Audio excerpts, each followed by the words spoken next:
si nuestro invitado no va a salir corriendo. Esperemos que no. Esperemos que no, esperemos que se Esperemos quede. que no. Debería quedarse. Debería y Le ponemos un poema de Blas de Otero de fondo. Es primera Exacto. razón por la que debería quedarse. Es cierto.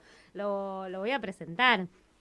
Nuestro invitado del día de hoy es Uriol Alonso Cano. Para los argentinos tenemos que aclarar que Uriol se escribe Oriol. Así lo pueden googlear, porque si no, miedo van a buscar Uriol con Son brutos los argentinos, en especial los sí, oyentes de este algunos, programa. No. Bueno, Uriol es licenciado y doctor en filosofía, así como también obtuvo el grado en psicología. Se desempeña como profesor en diversas universidades, en la Universidad de Barcelona, en la Universitat Oberta de Cataluña. Paralelamente ha realizado múltiples estudios y trabajos de investigación que han sido publicados en revistas tanto españolas como internacionales, especializadas en filosofía, bellas artes, sociología, psicología, antropología y medicina. Es escritor y articulista en varios medios de comunicación, como Senda, El Periódico, Rebelión, Culturamas, bueno, tantísima, El Plural, Tacte Barcelona. Tacte Barcelona la súper recomiendo, hay artículos increíbles ahí, no solo de Uriol, sino de otra gente muy, muy lúcida. Es autor de los ensayos Encarnaciones del Capitalismo, del 2014, Sociedad Débil, del 2015, y Experiencia de Ausencia, del 2015 también. Su primer poemario, porque además escribe poesía este hombre, fue La Caricia del Fantasma, del año 2018, y acaba de salir, recién el día 15, fue la presentación de su segundo poemario, que lleva el título de Clinamen, que ya le vamos a preguntar. Uriol, ¿estás ahí con nosotros? Sí, estoy aquí. Qué bueno, bienvenido. Encantado. Bienvenido a nuestro Encantado. programa, Uriol. Sabes que, estamos comunicándonos. Tú estás ahora en Barcelona, ¿verdad? Sí, estoy en Barcelona, sí. Bien, estamos Mm. vía Skype. Nosotros, Uriol, no te vemos, pero los ¿No espectadores me en veis? redes sí te ven, sí, te ve todo el mundo, Pues pero mira, nosotros... yo tengo la suerte porque yo os veo a los dos. Es Genial. decir, aquí, digamos así, que el invitado tiene la visión de Dios, que es capaz de ver todo, ¿no? Y vosotros estáis ciegos. Ostras, qué putada, ¿no? Así es. Así es. Mejor descripción imposible. Esta radio es especialmente mala, de modo tal que estas cosas suelen suceder. Pero bueno, nada, aprovechemos el tiempo con Uriol. Bueno, vamos a empezar, te vamos a hacer algunas preguntas y va a empezar Emiliano Chiarelli con sus preguntas. Uriol, te molesto a partir de... Escribiste sobre el capitalismo, pero aún cuando no hubieras escrito, tenés, digamos, casi la obligación de pensarlo. Hay una frase de Mark Fisher o de Jameson o de Zizek que alude a que es más fácil imaginar el fin del mundo que el fin del capitalismo. Entonces yo te quiero preguntar cómo ves eso. ¿Existe un futuro distinto? ¿Hay algo en el horizonte a lo que uno pueda aferrarse? ¿Cómo ves eso? ¿Cuál es tu mirada, tu apreciación sobre este tiempo y lo por venir? Sí, no, a ver, esta frase que tú comentas, ¿no? De que es más fácil fantasear el fin de la historia que no pase el fin del capitalismo, ¿no? Es una frase que originariamente es de Frederick Jameson, ¿no? Que es un teórico anticapitalista bastante interesante, ¿no? Y como tú muy bien comentas, luego Zizek, Mark Fisher, ¿no? Que en paz descanse, ¿no? Uh-huh. También las popularizaron. A ver, yo creo que el capitalismo es un sistema que un poco, ya lo decía también Walter Benjamin, ¿no? Uno de los grandes maestros, no de la escuela de Frankfurt, pero bueno, ahí, ¿no? Porque Walter Benjamin era un tipo bastante ambivalente, ¿no? Y es muy interesante, ¿no? Por eso, ¿no? Él decía que el capitalismo es el sistema que lleva muriéndose desde el inicio, desde su irrupción. Es decir, desde que surgió, el capitalismo está a un paso de morirse, pero siempre continúa ahí, ¿no? Siempre continúa adelante. Claro, ¿qué significa esto? Significa que el capitalismo es un sistema económico productivo, como cualquier otro, pero que tiene la peculiaridad, y esto también lo planteó, por ejemplo, Althusser, de introducirse en la conciencia y en la fantasía de los sujetos de tal manera que hace inconcebible un punto de fuga. Dicho de otra manera, que el capitalismo y la sociedad del bienestar que presuntamente conlleva genera, digámoslo así, la percepción, la experiencia del sujeto, una imposibilidad de pensar un más allá. ¿de acuerdo? Y, disculpame un segundo, te corto. Dime. Lo que vos decís adquiere especial vigor luego del 89, caída del muro, luego del 91, implosión de la Unión Soviética. No siempre fue así, ¿es correcto? No siempre fue, claro. Claro, es decir, el sistema capitalista es un sistema que tiene un origen determinado, ¿no? Pues siglo XVIII, XIX, ¿no? Principalmente, siglo XIX, cuyas bases están sentadas principal y primordialmente por el liberalismo de Bentham, de Mill y demás, y sobre todo por la perspectiva de David Ricardo y de Adam Smith, y a partir de ahí el capitalismo pues se ha ido reformulando, ¿no? Y ahora pues nos encontramos, pues, lo que sé, lo que podría ser un capitalismo cognitivo, ¿no? Digámoslo así, pero ¿la cuestión cuál es? La cuestión es que el capitalismo no ha existido, o sea, ni ha existido siempre, ni va a existir siempre. Tarde o temprano el capitalismo, pues Marx decía que por la sobreproducción, bueno, el discurso de Marx, por fortuna o por desgracia, pues tiene su vigencia, ¿no? Pero bueno, nos encontramos en otro tipo de capitalismo, ¿no?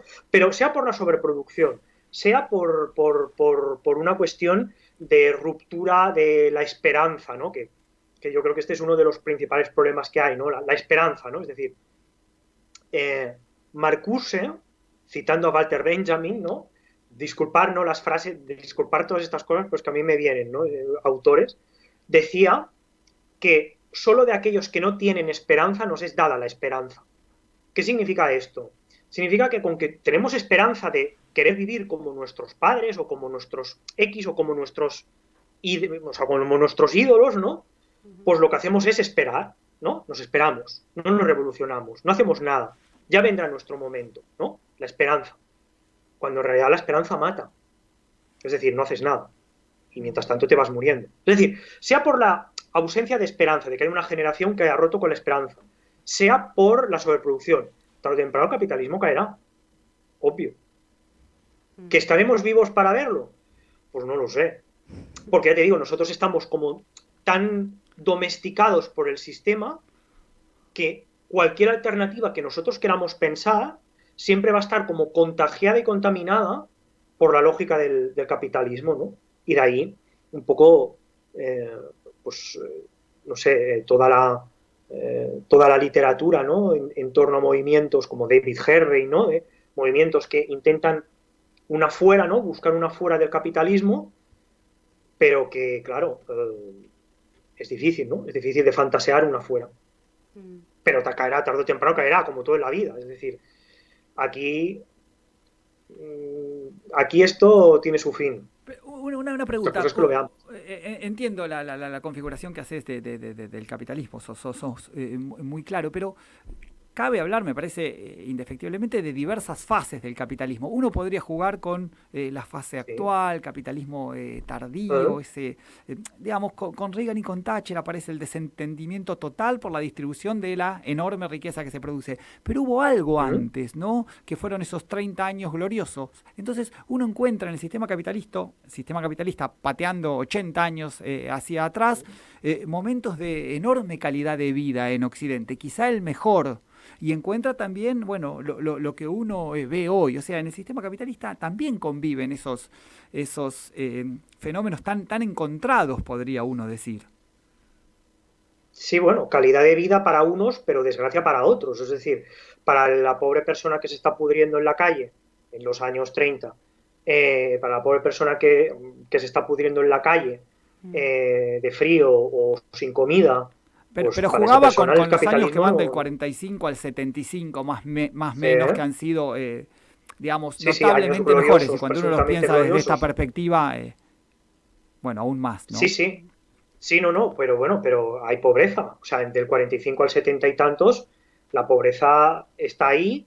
Es un contexto en el cual el capitalismo no está tan desbocado, porque evidentemente todavía seguía estando ahí un régimen como el comunista que, pese a sus deficiencias y pese sobre todo a su infidelidad, digámoslo así, al discurso marxista, ¿no? Ya desde el minuto uno, ya desde con Lenin, porque el comunismo nunca se ha implantado realmente.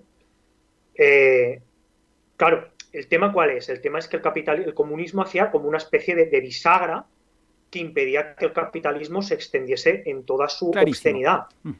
Sí, perdona, dime. No, no, no, clarísimo, estoy diciendo que esa acechanza es la que posibilitó aquellos años. No, no, no, clarísimo lo que decís. Pero que fueron años de bienestar, yo no lo sé, ¿eh? O sea, bienestar para una parte de la sociedad, pero para otra parte complicada. Es decir, el conjunto de la sociedad no se ve beneficiado por, digámoslo así, las presuntas ventajas que ofrece el capitalismo. Se ve beneficiado una clase social determinada o unas clases sociales determinadas, para no ser muy reduccionistas, ¿no? Pero siempre hay un espectro, un halo de la población, por razones estructurales, ¿no? Porque los medios de producción, siendo marxistas, ¿no? Yéndonos a lo que planteaban Marx y Engels, ¿no? O sea, los medios de producción siempre van a ser propiedad de unos pocos, la propiedad privada. Entonces, capitalismo se fundamenta en que haya una propiedad privada que sea propiedad, valga la redundancia, de lo que Marx y Engels decían, la burguesía, ¿no? Y luego el proletario tiene que vender su fuerza de trabajo para poder subsistir.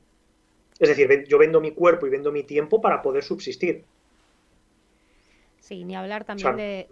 Sí. Sí, dime, Vicky. No, pensando un poco también en los países, no sé, pensando Claro, en vosotros estáis muy África o en puteados, América porque Latina. vosotros estáis en una situación jodida. No, claro.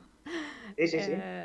Bueno. Claro, cuidado, que aquí, claro, yo hablo joder y vosotros para joder es otro concepto. Es decir, joder es fastidiado, ¿no? Es decir, Clarísimo. es fastidiado, es probado. Es clarísimo, vale. clarísimo. Claro. Bueno, voy a tomar un poco en la línea de lo que decías al principio y tomando una cita de un texto, de un artículo que publicaste en un periódico en torno a la cuestión de un aumento del boleto del transporte público. Es un artículo ya que tiene sus años, pero tú decías ahí lo siguiente, dice, no puede ser que la sociedad civil ande tan adormecida que no sea capaz de adoptar alguna medida mínimamente radical para intentar paliar este bombardeo progresivo de su modus vivendi.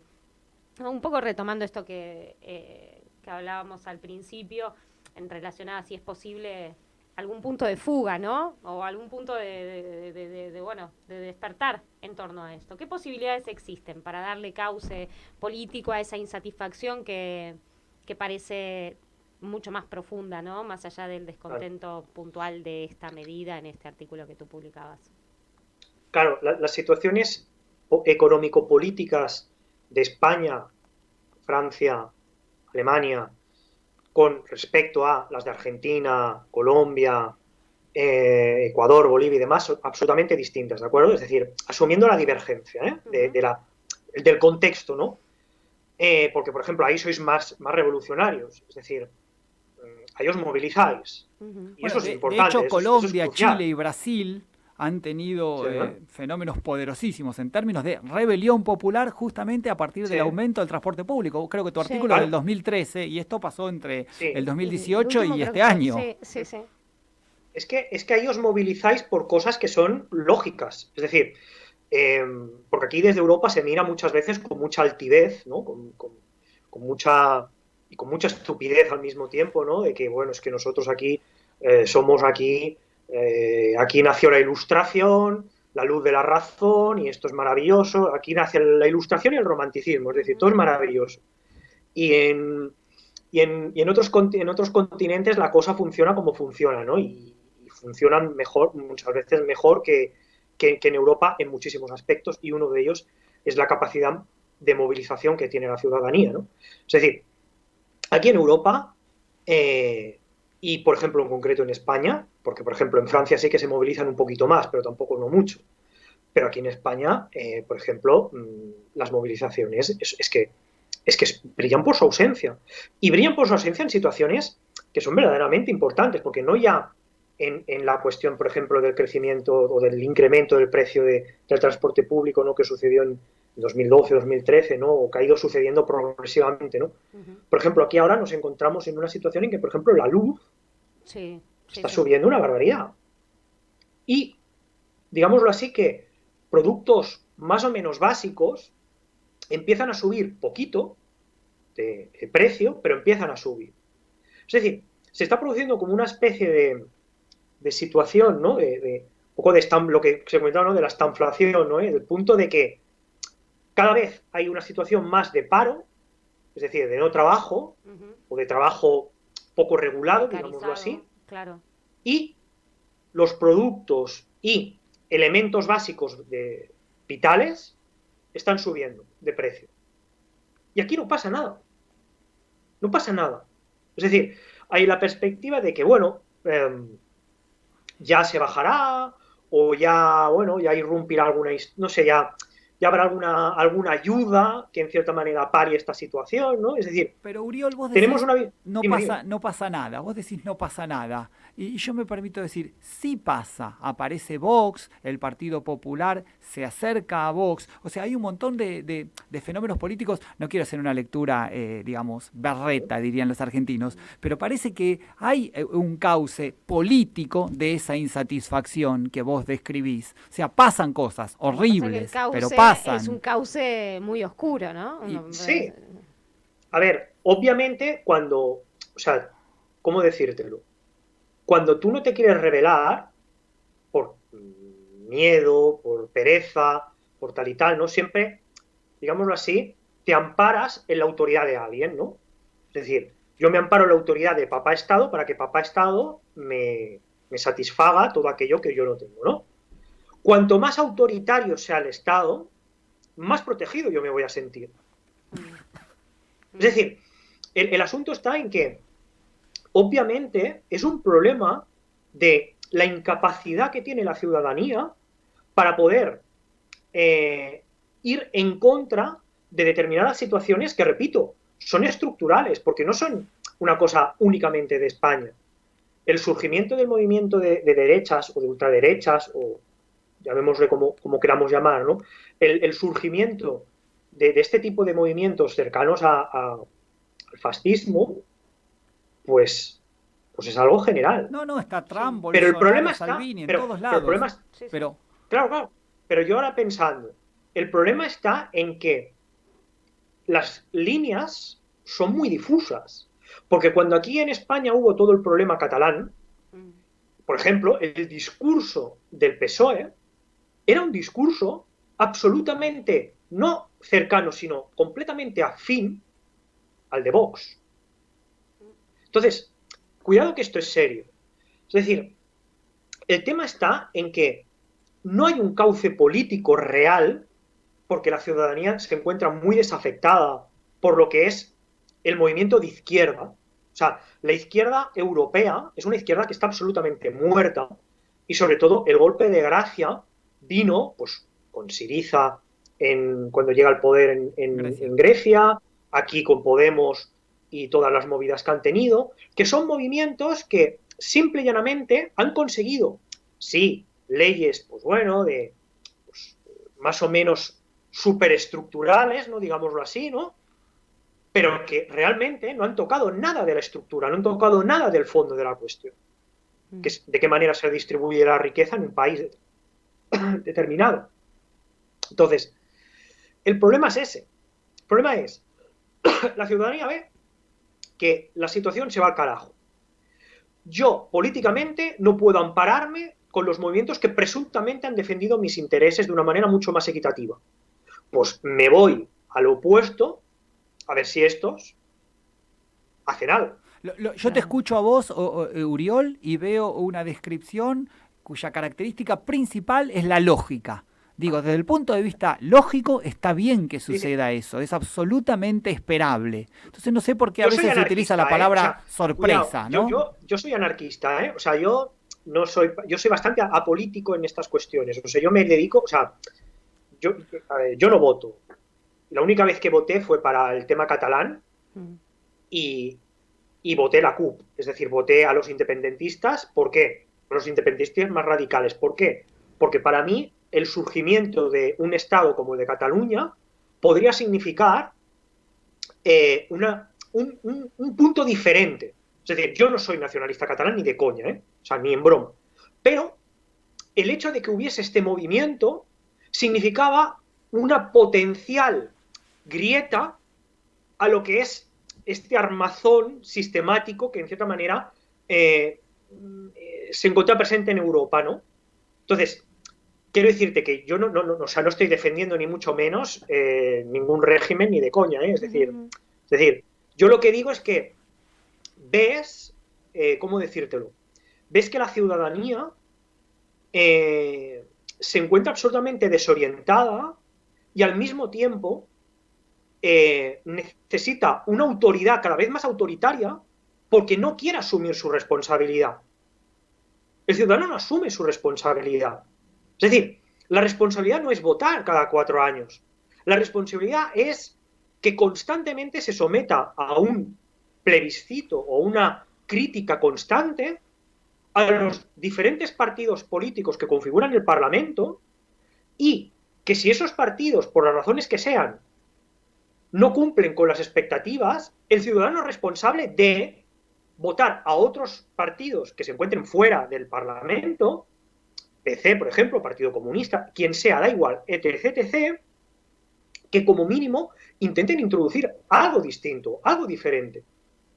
No sé si me estoy explicando. Sí, te estás explicando. Nosotros acá en la Argentina, bueno, hemos participado incluso en este programa alguna vez acerca de eso, que me permito definirlo, vos usas la palabra que quieras, como una democracia deliberativa, ¿no? La democracia representativa está en crisis y la democracia esa dialógica la llaman algunos teóricos, pero luego su implementación es muy compleja porque las sociedades son muy diversas, muy inabarcables. Entonces, pensar en esa sociedad en el plano teórico resulta, o al menos me resulta a mí, interesante. Ahora, después pensarlo en términos prácticos, la derecha tiene la facilidad de acusar a los inmigrantes, como si los inmigrantes fueran el problema. Entonces, se van los inmigrantes y acá estamos, mejor. De hecho, te quiero preguntar especialmente esto. Decís que votaste a los independentistas catalanes. Yo no conozco el tema y te pido que seas generoso en cualquier apreciación que hago, porque lo hago desde el desconocimiento. Pero siempre, yo voy a Barcelona durante muchos años porque me gusta el fútbol, voy a verlo a Messi. Entonces, escucho en las mesas de café. Ahora te tendrás que ir a París. Exactamente. Y siempre me pareció que la idea que daba vueltas en la independencia catalana, más allá de la simpatía que uno originariamente tiene por cualquier independencia, es nosotros producimos riqueza y tenemos que solventar a los vagos de, no sé, Extremadura. Sí. Eso me pareció que siempre permeaba en la idea de la independencia catalana y me llevó a sentir algún reparo hacia ella. Yo voté a los anticapitalistas, es decir, yo voté a la CUP, es decir, no voté ni a Junts per Catalunya, es decir, Puigdemont, ni voté a Esquerra Republicana, que era Oriol Junqueras en su momento, ahora son distintos, ¿de acuerdo? Yo voté a la CUP, que son anticapitalistas.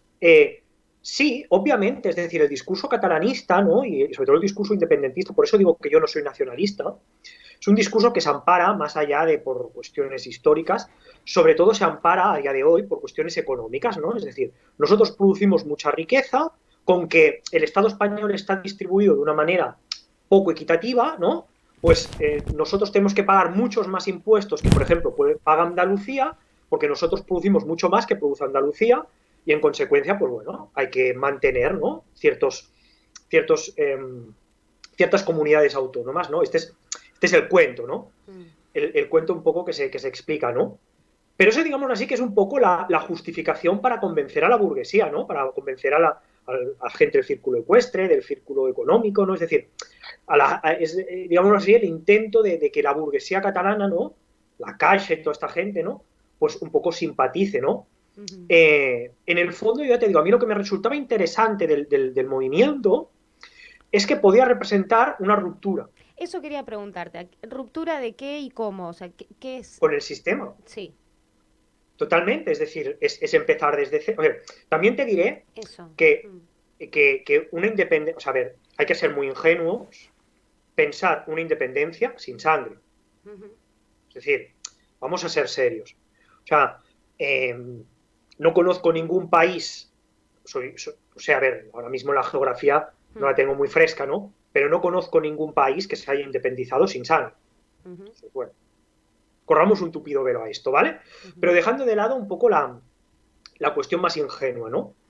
Pues representa una ruptura podría representar una ruptura con el sistema, un empezar desde cero.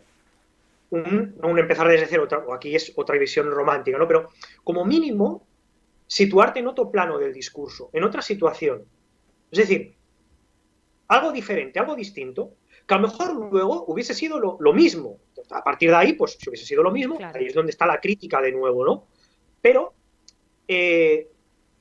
significaba o simbolizaba como una especie de socavón, algo como muy pétreo, ¿no?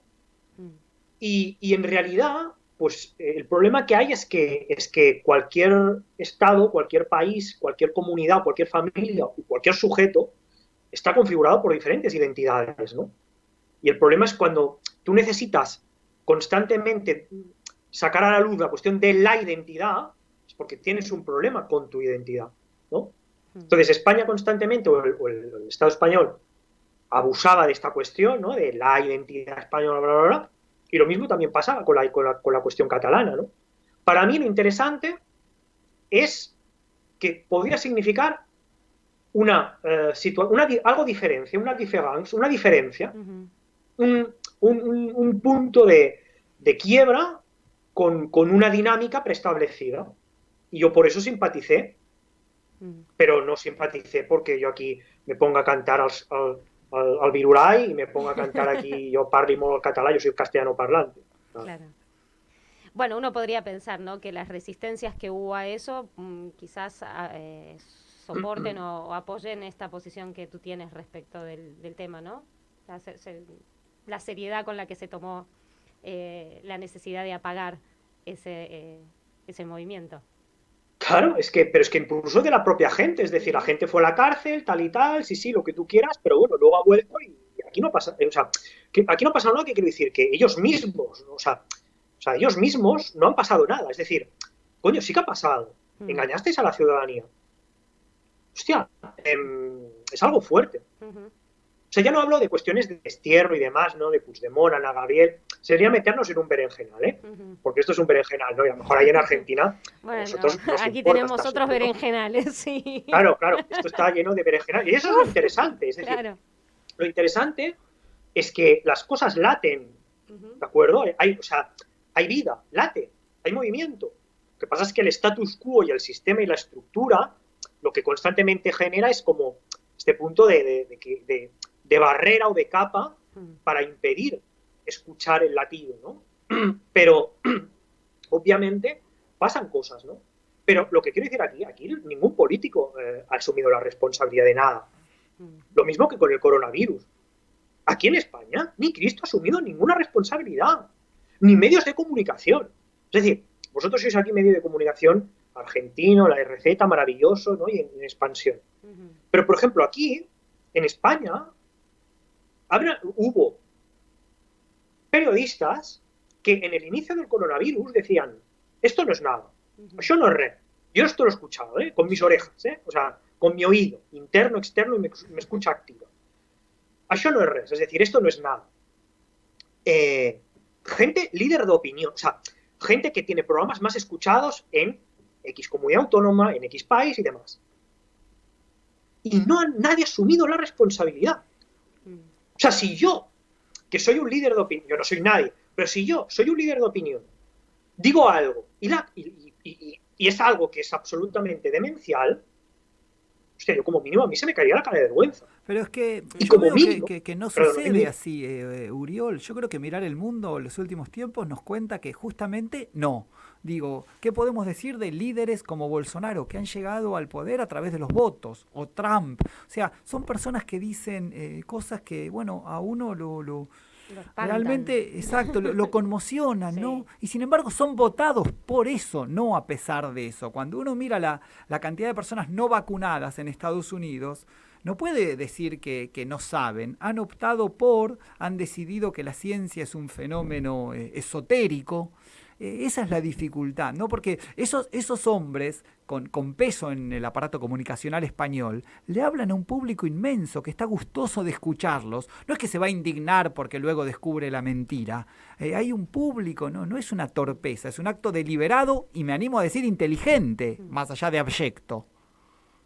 Sí, no, claro. Aquí evidentemente que los medios de comunicación, aquí en España, todos están financiados, directo o indirectamente, por el poder. Es decir, no hay prensa libre. No hay prensa. Antes Vicky nos escribió, bueno, esto sí, aquí voy a decir una cosa privada, no pasa nada. No, lo decimos. A ver, Sí. Yo antes me preguntaba a Vicky, oye, ¿y por qué dejaste de De colaborar en prensa, no? Y yo Exacto. le decía, porque la cotidianidad me aburre, lo cotidiano me aburre. Eso es un argumento. Otro argumento es porque ves que el poder está tan introducido en las dinámicas comunicacionales que es vomitivo. Y es absolutamente vomitivo. Yo he tenido la fortuna de escribir lo que me ha dado la gana. ¿Eh? Alguna que otra cosa sí que me han censurado, pero bueno, siempre he tenido espacio para publicar. El asunto está en que te das cuenta de que los medios de comunicación españoles están absolutamente corrompidos por el poder político, por X partido, por Y partido, ¿de acuerdo? Hay poca gente libre, muy poca gente libre. Pero ese es argumento para Entonces, publicar, no para no publicar. Es para que sigas escribiendo, no para que dejes de hacerlo. sí, pero sí, pero bueno, esto ya es una cuestión subjetiva mía, ¿no? Es Claro, decir, claro. a priori sí, tal y tal, ¿no? Pero al final acabas cansando Bueno, porque es que es un tema muy, esto se ha hablado, ¿no? Pascual Serrano lo ha trabajado mucho, ¿no? Ignacio Ramonet, ¿no? El gran intelectual español-francés, que ahora vive en Es Francia, muy también lo ha famoso trabajado acá, mucho. Es Ignacio decir, sí, sí, Ramonet en sí. Argentina. claro, o sea, claro, el tema es ese, ¿no? El tema es que es un tema muy sobado, pero por muy sobado que sea, se sigue reproduciendo, porque un medio de comunicación o sea, el diario El País, por ejemplo, ¿no? Que es uno de los diarios más importantes en España, ¿no? Sí. Es un diario absolutamente corrompido. Mm. Y tengo amigos, trabajando ahí, hostia, y como me escuchen me dirán, me cago en la puta. Sí, Pero, supo ser un diario que abandonó, bueno, como la socialdemocracia europea, ese lugar y se sí, fue corriendo hacia la derecha, pero ese lugar lo ocuparon otros. Bueno, de hecho, es uno que da sí, por buenas las no, declaraciones el de diario, Aznar luego de Atocha, ¿no? El país. sí, no, sí, claro, bueno, pero quiero decirte que sí, que está muy bien, ¿no? Aquí hay cosas que sí, pero lo que es el funcionamiento normal del grupo Prisa, por ejemplo, que es donde Sí. pertenece el país, primero de todo, que es un grupo que tiene una deuda brutal. Y en segundo lugar, o sea, subsiste a saber cómo. Y en segundo lugar, es un grupo que está absolutamente condicionado por el poder. No te diré por un partido político determinado, porque cuando gobernaba el PP, Soraya Sáez de Santa María y demás, era gente que tenía mucho vínculo, ¿no? Presuntamente, aquí hay que decir presuntamente, ¿no? Que a ver si nos van a denunciar. Pero, pero quiero decirte que no hay prensa libre. No hay prensa libre para nada, ¿no? Quizás Y ese el punto que me resulta interesante antes de cambiarte de territorio sobre el cual vamos a hablar, es que todavía, por el momento, Internet permite que artículos escritos hace 5, 6, 7, 8 años, todavía hoy tengamos acceso a ellos y desde una parte del mundo bien alejada de donde lo escribiste, que es Argentina, ¿no? Yo leía hoy un par de artículos tuyos que son realmente súper interesantes y que hemos retomado algunas cosas hoy en la entrevista. Bueno, creo que en ese sentido apoyo lo que te acaba de decir Emiliano, que es que hay que seguir escribiendo. Aquí hay una frase muy común sí, que utilizamos, ¿no? Los lápices siguen escribiendo, ¿no es cierto? Sí, sí, ya. sí, perdón. Mm. No, dime. No, te quería llevar a algo que no es que quedó inconcluso, sino que quedó ahí Mira que tenemos flotando que en hablar el... de poesía, Ya ¿eh? vamos, No ya nos vamos, es vamos la a última. ir sin que yo Flotando, le hable de flotando en el poesía viento, Oriol. diría Dylan, ¿no? Que es el capitalismo, su fase actual, la pobreza. Hay un término de Marx que ha recuperado, quizá no ha perdido nunca vigencia, que es el ejército industrial de reserva. Pero el ejército industrial de reserva, me parece a mí, que significa, acá hay unos obreros y acá están otros que presionan a esos obreros.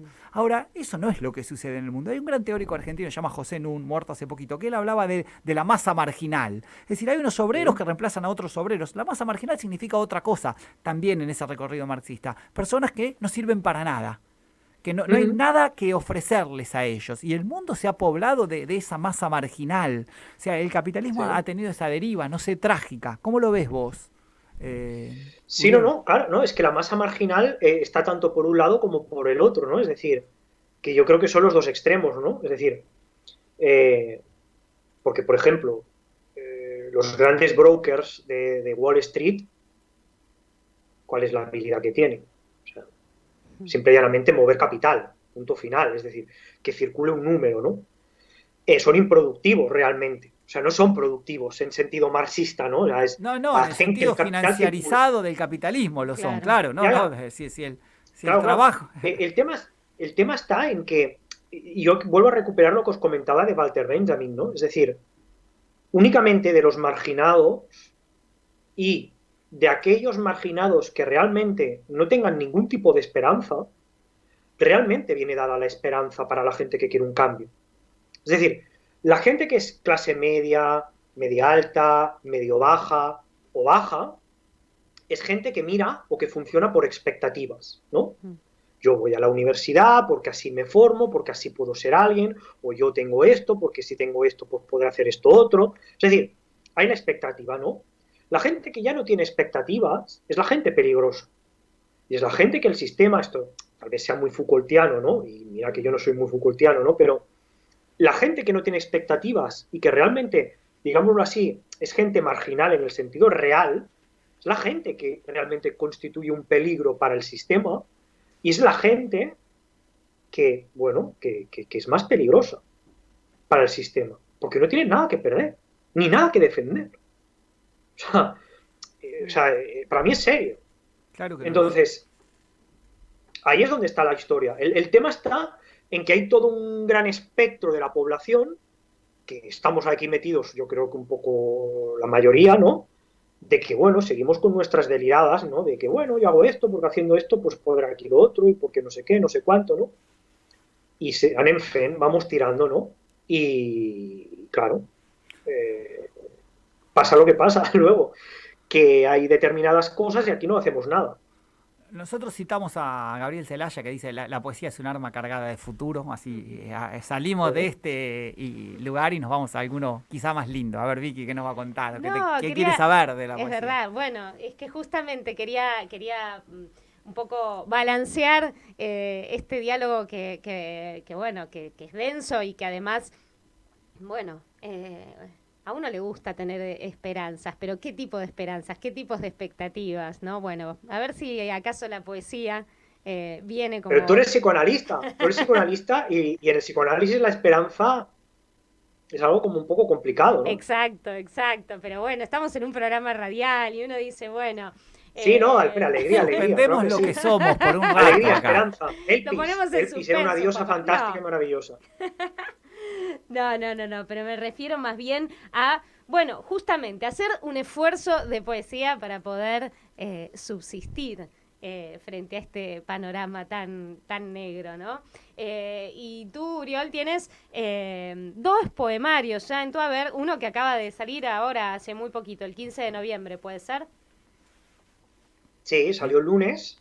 Hace 15 minutos Y bueno, salió. Sí, así sí, es. sí. Se llama Sí. Clinamen. ¿Puedes contarnos Sí. un poco yo lo estuve investigando, pero quiero escucharlo de ti? ¿Qué significa o qué significa esta palabra y por qué pensaste en titular así este poemario? Clinamen es un concepto atomístico, ¿de acuerdo? Del primer atomismo, del atomismo de Demócrito. Y en particular a lo que aludía es a la fuerza que desvía los átomos. Dicho de otra manera, para los atomistas la realidad está constituida, formada, configurada por átomos, ¿de acuerdo? Sí. Que se caracterizan por ser indestructibles, por ser indivisibles, por ser inmortales, ¿de acuerdo? Entonces, los átomos se definen porque tienen una caída libre, ¿vale? Caen en caída libre. Ahora bien, para que se constituya la realidad y los fenómenos y todo, pues es necesario que estos átomos se desvíen de esta caída libre que tienen, ¿no? Entonces, el clinamen es esa fuerza originaria, es ese movimiento espectral, es ese elemento imponderable que hace que los átomos se desvíen y choquen entre ellos y configuren pues, las diferentes cuestiones que presuntamente nosotros vemos, ¿no? Eso es lo que defendía el atomismo inicial de Demócrito, luego pues, continuado también por ejemplo, por Lucrecio, incluso luego Marx, nuestro Marx que veíamos antes, él hizo su tesis doctoral sobre Demócrito. Entonces, Marx también recupera la teoría del clinamen, entre otras cuestiones. Lacan también. Entonces, Tengo esa tesis doctoral en mi casa. A ver, tengo un librito pequeñísimo. Yo me quedé sorprendido cuando una novia me lo trajo, que lo había encontrado tirado en una librería. Buena chica, buena novia. Sí, señor. Sí, Sí, decías. no, es que es un... Bueno, perdón, no sé si aquí, o sea, no lo sé cómo habréis acabado, si bien y mal, entonces no lo sé, a lo mejor era cabrona, no lo sé. Pero quiero decirte que sí, o sea, es una tesis preciosa, ¿no? Es un texto maravilloso, ¿no? Y ahí es un poco se prefigura lo que luego será el materialismo histórico, ¿no? Un poco están ahí las bases, ¿no? Pero Marx era un tipo brillante, ¿no? Entonces, claro, el tema está en que el título del poemario alude a eso, ¿no? Alude a ese movimiento, ¿no? Jugando un poco con ese Tipo de... movimiento, yo descubrí que Harold Bloom Sí, ¿eh? toma también ese término para describir las inclinaciones de los escritores para virar de la influencia de sus predecesores. Entonces, jugando un poco con eso, Mm. quisiera preguntarte, bueno, ¿quiénes han sido en relación a la poesía, pero incluso más allá, porque seguramente para escribir poesía no es solamente, no se trata solo de escritores y de poetas, pero quiénes han sido tus predecesores, aquellos que han influido en tu escritura y de Mm. quiénes te desvías, digamos, de alguna manera? Sí, no. A ver, yo creo que, ostras, es complicado, ¿eh? O Mm. sea, a ver, a mí influencia, o sea, por ejemplo, Novalis es un autor que me fascina. Es decir, Ujú. Novalis es un autor que me chifla, pero de una manera bárbara. Y es un autor que a ver, es capaz de escribirte un aforismo, es capaz de escribirte una novela como Enrique Dofter-Dingen, es capaz de escribirte una poesía como Los himnos de la noche maravilloso, ¿no? Dedicado a su prometida muerta, ¿no? La Sophie von Kuhn. Es decir, por ejemplo, Novalis, por ejemplo, Hölderlin, por ejemplo, Celan, por ejemplo, Mandelstam, ¿no? Es decir, habrían muchos autores, ¿no? Pero, digámoslo así, que mi, mi gran influencia es un autor español, catalán, Ujú. español-catalán, ¿no? Que se llama Rafael Argullol, eh, A quien que él también es le un dedicas un escritor. libro. Sí. Sí, sí, Ah, yo le hice, coordiné un libro alrededor suyo, ¿no? Digámoslo ahí, que ese fue mi primer momento de salir, ¿no? Del ensayo, ¿no? Y de experimentar con otro tipo de escritura. Ujú. Y bueno, es ahí, ¿no? Entonces, Rafael es un autor brillante, que él ha trabajado muchas cosas, ensayo, poesía, narrativa, ¿no? Es un tipo absolutamente fascinante y yo creo que a nivel de literatura, más allá de, digamos así, los nombres que uno ha leído desde siempre, ¿no? De Rafael, que yo lo he leído también desde siempre, Rafael Argullol ha sido una de mis influencias más importantes, ¿no? Ujú. Y seguramente, y si esto lo vea alguna vez él, pues bueno, también un poco también él lo sabe, ¿no? Eh, es una gran influencia mía, pero también cada uno tiene que hacer su camino. Es decir, Ujú. la escritura de Rafael es una escritura maravillosa, es preciosa, ¿no? Es genuina y es su escritura, ¿no? Que escribe desde su fantasma y desde Ujú. su síntoma, ¿no? Dicho en términos psicoanalistas, Psicoanalíticos, ¿no? sí. Y yo escribo pues desde mi fantasma y desde mis síntomas. Entonces, al principio sí que había como una especie de, por mi parte, ¿no? Eso es lógico, ¿no? Pues eres muy joven, ¿no? Estás muy admirado, aparte pues tienes una relación estrecha, ¿no? Y bueno, ¿no? Hay ese punto como de intentar imitar. Lo bueno es que con el paso del tiempo, pues es eso, ¿no? Te vas separando, lo cual no significa que te separes de él, ¿no? Es decir, a nivel de persona, pues lo sigues queriendo una barbaridad, ¿no? Y sigues leyéndolo de una manera brutal y sigo siendo muy afín a él, ¿no? Pero a nivel de escritura sí que noto que me voy, ¿no? Es Ujú. decir, que no estoy tan cercano a él, ¿no? Ujú. Pero Uriol, bueno, dime, sí. no, no, Ay, perdón, nos tenemos queda acá muy poquito tiempo. Tengo, un me apuro quedaron un par vinculado a de tiempo. No, no, preguntas. entonces que pregunte Vicky, yo pensé que No, no, estábamos... bueno, una última pregunta, un poco también retomando otra de las, bueno, acabas de mencionar el psicoanálisis de orientación lacaniana, y pensaba también en el nombre y en el nombre de este nuevo libro, Y pensaba en la cuestión de la tijé, ¿no? Traducida por fortuna, ¿no? El azar en el ámbito de la actividad humana. Y como para Lacan, la tijé, ¿no? La fortuna, el azar, toma el valor del encuentro con lo real, ¿no? Ese real que, bueno, que nos desvela a todos, ¿no?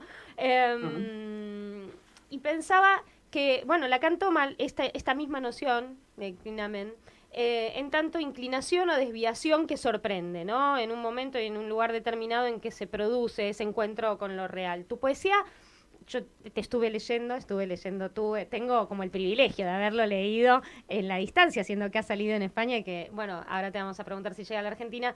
Me parece que hay algunas poesías en donde uno puede decir, bueno, hay algo de lo real ahí, pero bueno, como toda buena poesía o buen arte, lo real está como por fuera, ¿no? Y creo que en ese punto, y te lo he dicho en relación a tu poemario anterior, la poesía de Celan tiene un poco eso también.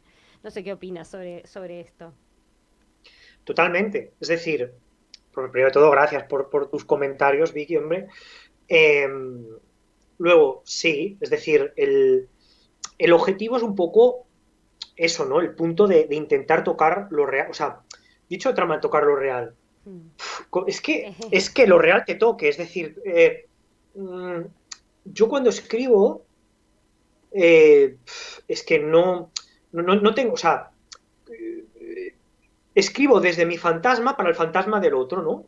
Entonces es como una escritura vaporosa, ¿no? Que yo no sé lo que estoy escribiendo, presuntamente quiero saber o creo saber lo que escribo, cuando en realidad no sé lo que estoy escribiendo, y eso tiene que interpelar a un interlocutor que me va a leer o va a leer eso de una manera diferente a lo que él cree que ha entendido.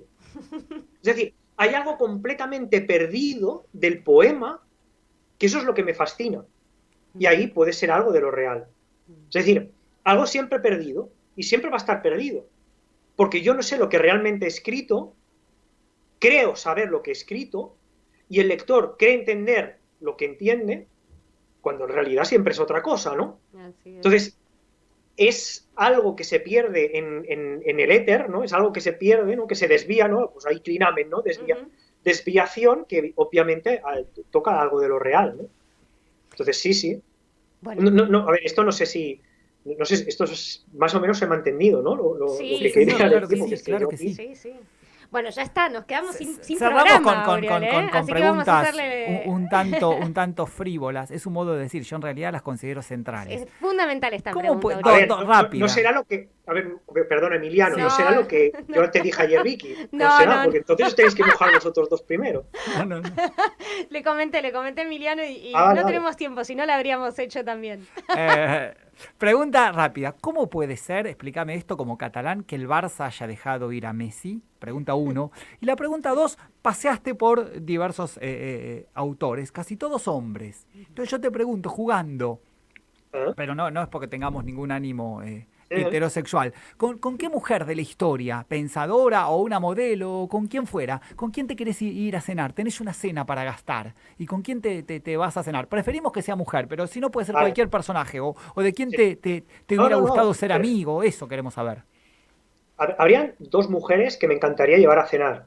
Una ya no será posible, la otra de aquella manera. Una es Clarice Lispector, la escritora, que es brillante. Bueno, era brillante. Y además tiene una vida fascinante.